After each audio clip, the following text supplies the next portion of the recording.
Hello, welcome to my presentation. I decided to format this like a newspaper, which I decided to call the Allport Times. My name is Zena Gallegos, and the first section we'll be looking at is his life. So Gordon W. Allport lived from 1897 to 1967, and a quote that I thought really captured how he viewed personality as a whole is, "Personality is less a finished product than a transitive process. While it has some stable features, it is at the same time continually undergoing change. It is this course of change, of becoming, of individuation that is now our special concern." So with that, let's go ahead and talk about his childhood. And one of the most important parts of childhood is, of course, the family situation. So I already said he was born in 1897, but I didn't mention that he was born in Montezuma, Indiana. He was the youngest of 4 sons, and his mother was a teacher. His mother was also pretty much the ruler of the household, and due to her strict religious beliefs and practices, the family was not allowed to smoke or drink or dance. They weren't allowed to play cards or wear bright colors. They weren't allowed to wear distinctive clothing or wear any kind of jewelry. On the other hand, the father was a salesman, but he decided he wanted to be a doctor. Going to medical school put a lot of financial strain on the family, so he also started smuggling drugs from Canada into the United States and became a drug dealer to support his family.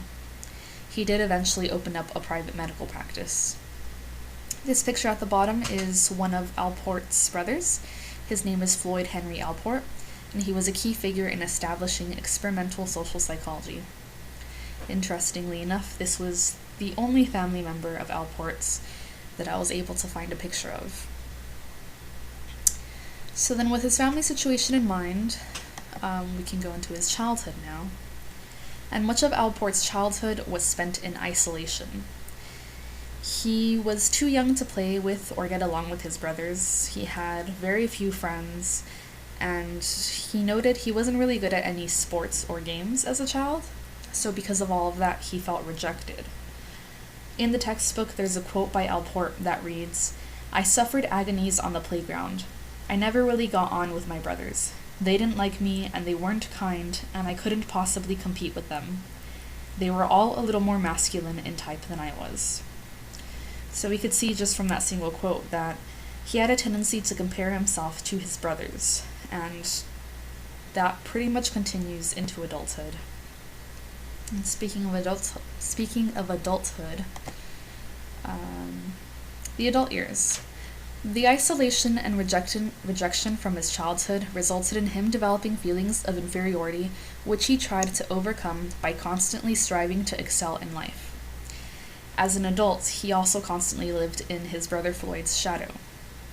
He went to Harvard and got a PhD in psychology because that's what Floyd did. He once also wrote, when he was already 31, that he had published several articles of no great importance and was not to be confused with his more eminent brother. Despite going to college for pretty much some weird attempt to become more like his brother, he did also start succeeding in college, though. He did really well, and he became a professor at Harvard, and his dissertation was titled "An Experimental Study on the Traits of Personality." He was the first to research personality traits in the US and would continue to do so throughout his life with his whole trait theory. In the adult years,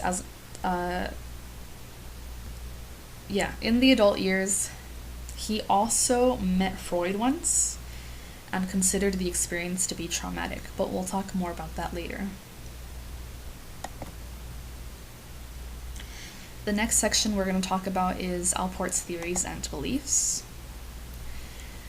So before going into the specifics, I just want to give an overview of his best known contribution. So what Allport is mostly known for is his personality trait theory. He views personality traits as consistent and enduring ways of reacting to our environments. He also thinks that personality traits are things that determine and cause behavior, which is opposed to simply being responses to stimuli in our environments. He also thinks personality traits can be demonstrated empirically, and they're interrelated. So something like aggression will typically also be seen with something like hostility. But he also thinks they're variable by the situation. So the same person can be neat in one context, like when they're at work, and disorganized in another context, like when they're at home. Common traits that are seen in a lot of people he calls traits, but the more individual traits he calls personal dispositions, just to avoid the confusion. And there are 3 tiers of personal dispositions. There's the cardinal, and that's basically the ruling passion. It's something that influences almost every single aspect in a person's life, but not everyone has it. It's considered rare. So a cardinal trait is something like being a sadist, or just something that really affects pretty much everything you do. Then there are the central traits, and those are 5 to 10 themes that describe our typical behavior. So the central traits can be things like being aggressive or self-pitying, cynical, etc. They're just the more common types of traits that you think of when you think of personality traits to begin with. And then there's the secondary traits. The secondary traits are not really influential. They're hardly noticeable unless you're good friends with someone, then you'll technically start to notice them, but they don't really have any big impact.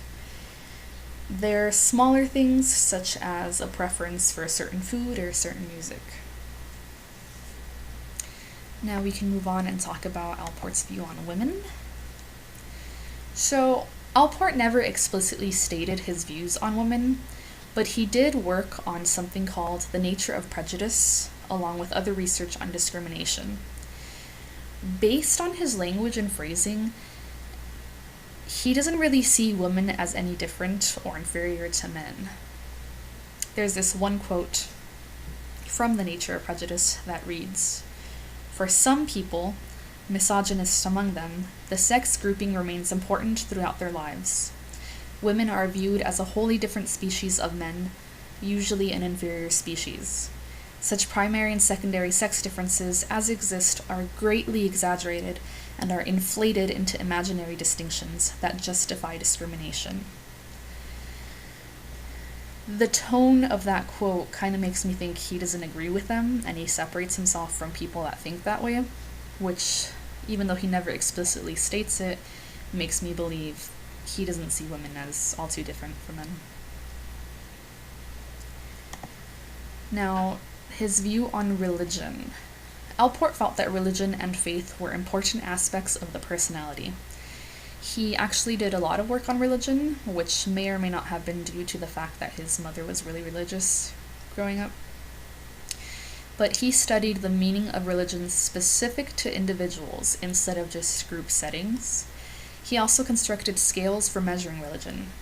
There was the study of values and the study of religious orientation, which is the intrinsic versus extrinsic stuff.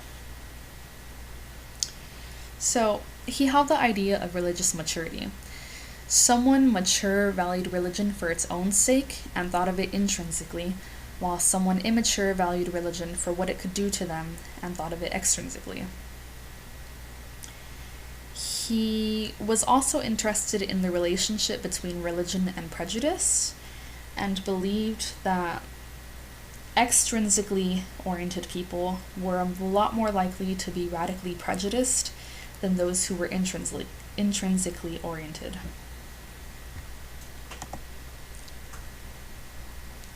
In terms of how we develop our personality, Allport's concept of functional autonomy says that mature, emotionally healthy adults are not connected to their prior experiences. So, It's this idea that we are independent from our original circumstances, that our past no longer defines us. It makes sense that this would be Allport's theory, considering how long he spent stuck in his brother's shadow before finding himself. But either way, there are two levels of this. Basically, there's the preservative, and that's just the basic habitual or routine parts of the personality. They no longer really serve a purpose, they're just kind of there. And then there's the appropriate, and those are our individual motives, the stuff like our values, our self-image, and our lifestyle. His word for what's essentially the ego, or the self. He just didn't want to use the same word because he didn't want other people to think they were the same thing. Allport believed the proprium develops in 7 stages, from infancy to adolescence, and then after that, healthy adults consciously create their own lifestyles. And on the image here in the left, you can see the 7 stages, in which it pretty much just shows how children slowly become more aware of their own existence and their environment, and gradually just form their own self-concept and their own goals and plans.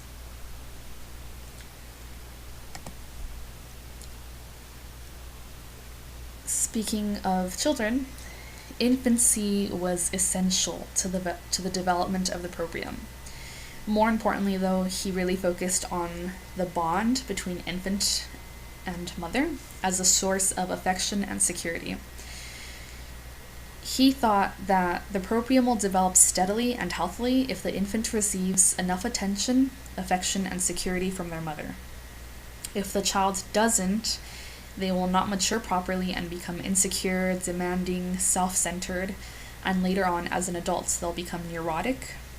And if the child also doesn't mature properly, their adult motives never become autonomous or separate from their original conditions.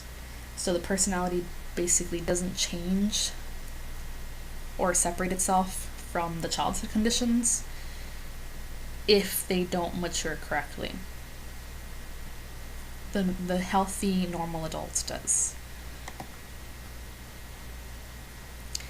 That brings us to the next question, which is, does Allport think a personality can change?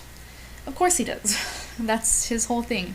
Allport believes that as long as you're developing normally and in a healthy manner, your personality should be growing and changing from infancy all the way until you're a mature adult, where once again you continue to make changes when you're capable of subscribing to your own philosophies and choosing your goals and all of that. And I thought this would be a good place to kind of remind everyone of a quote that I had in his biography, which is that personality is less a finished product than a transitive process. While it has some stable features, it is at the same time continually undergoing change. So yeah, he definitely thinks people can change. The only people who stagnate and don't change are those who are neurotic. He expects change from every other healthy person. So moving on is what makes his ideas interesting or novel. Allport was interesting because at the time he was one of the very first psychologists to study personality, and in doing so he believed psychoanalysts went too deep and behaviorists didn't go deep enough. So he really emphasized trying to find that balance between intuition and science. He also emphasized the importance of one's present context instead of just focusing on one's past like so many other psychologists would. He didn't believe the past had much of an influence on a person's current personality or sense of motivation. He thought the motivating force had to be relevant to a person's current situation. He also argued that personality was specific to the individual. He didn't like when people would generalize or make universal statements about personalities. So overall, that's just what he thought other psychologists were getting wrong. It's the motivation aspect of the personality theory. He doesn't think it has to do with the past. It's something different altogether. And that's all I have for that section. Then moving on is Through the Eyes of Allport. So what would he say about me? I think Allport would say that I have successfully developed through the stages of the program, and that I've successfully developed my adult personality with a sense of autonomy, since my personality is mostly independent from the influences of my childhood. Based on his personal document technique, which is one of the techniques he used, which basically just means he'd look at the writings and journals and stuff like that pertaining to a person to get a sense of their identity. He would probably describe my personal dispositions as follows. For cardinal trait, which is that big passion that affects everything in my life pretty much, he would say I don't have one, because I don't. For essential traits, which are the more reoccurring themes, he would probably say I'm kind, skeptical, creative, resourceful, and thoughtful. And then for the secondary traits, which is the stuff that doesn't really have that much of an impact but is there anyway, he would say that I'm shy in group settings, I'm anxious, and in terms of my food preference, I tend to gravitate towards street food or regional food. I have some pictures on the side here to show what that means, like the street tacos or the elotes, taiyaki, stuff like that. I always tend to gravitate towards stuff like that. So that's what he would say. And then our next section is Allport versus Freud. So let me just give some more information on their history. They actually only met one time, but like I said earlier in the presentation, Allport thought it was really traumatic. So during a trip, Allport stopped in Vienna to visit one of his brothers. Since he was already there, and since at the time he really looked up to Freud, he sent him a note, and Freud replied with an invitation to visit him. When Allport arrived, Freud was kind of just waiting there in silence, I guess waiting for Allport to say something or to say why he was there. But it was awkward, and in an attempt to make the meeting less awkward, Allport started describing a little boy he had seen during the car ride to Freud's office, and this little boy was just afraid of dirt. Like, it was just really obvious that he was afraid of dirt. In response to the story, Freud simply responded, "Was that little boy you?" And Allport couldn't believe it. He couldn't believe that Freud would make such a big assumption over something so small. Like, he was really off-put by it. And even though it was such a small and singular encounter, it left a lasting impression on him for the rest of his life. That's largely why he thinks psychoanalysts tries to go too deep, and why he later decided to emphasize his own work on conscious and visible motivations. This one encounter really shaped a lot of his own theories. In terms of similarities between Freud and Allport, there really isn't much. Like I said, because of the previous encounter, Allport's theories and beliefs pretty much ended up being the opposite of everything Freud practiced. It's the result of how negatively their meeting impacted him. But the one similarity I could find is that both Allport and Freud believe some intuition must be used when working with personality. Allport, however, believes in a balance between intuition and science, while Freud just goes all in with his intuition and his assumptions and underlying meanings and all that. So even this one similarity isn't too similar. And then there's the differences. So Freud believed unconscious forces dominate the personality, but Allport argued that most healthy people function consciously and in control of the things that motivate them. Freud believed childhood conflicts and past experiences were major influences, while Allport argued that our lives are guided mostly by our present-day context. For the most part, I agree with Allport, but another difference that I found is that Freud believed in a spectrum from normal to abnormal, while Allport thought there was a clear distinction between them. That's the one thing I don't really like about Allport, because to him, abnormal people, like mentally ill or anyone who doesn't have that quote unquote standard mentality or level of functioning, he thought they were on the same level as infants. There was no spectrum to him. It was just you were normal or you weren't. And I didn't really like that. But it is what it is. So, in conclusion, the reason I chose Gordon Allport is because I had never even heard of him before, and I really wanted to do my presentation on someone I hadn't already been exposed to a bunch of times, because I wanted to actually learn and be interested in the material that I had to read. He also appealed to me because while flipping through his chapter in the textbook, he seemed like one of the most decent people I've learned about. He challenged Freud. He didn't have any questionable beliefs about women. He did a lot of work on discrimination and prejudice. He was well respected as a university professor. He really emphasized balance in his methods. He focused on the uniqueness of the individual, and he didn't try to overgeneralize or define people by their pasts, etc.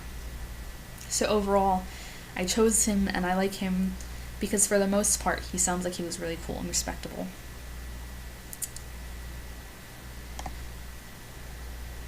And then, of course, here are my references. That's it for the presentation. I hope you enjoyed.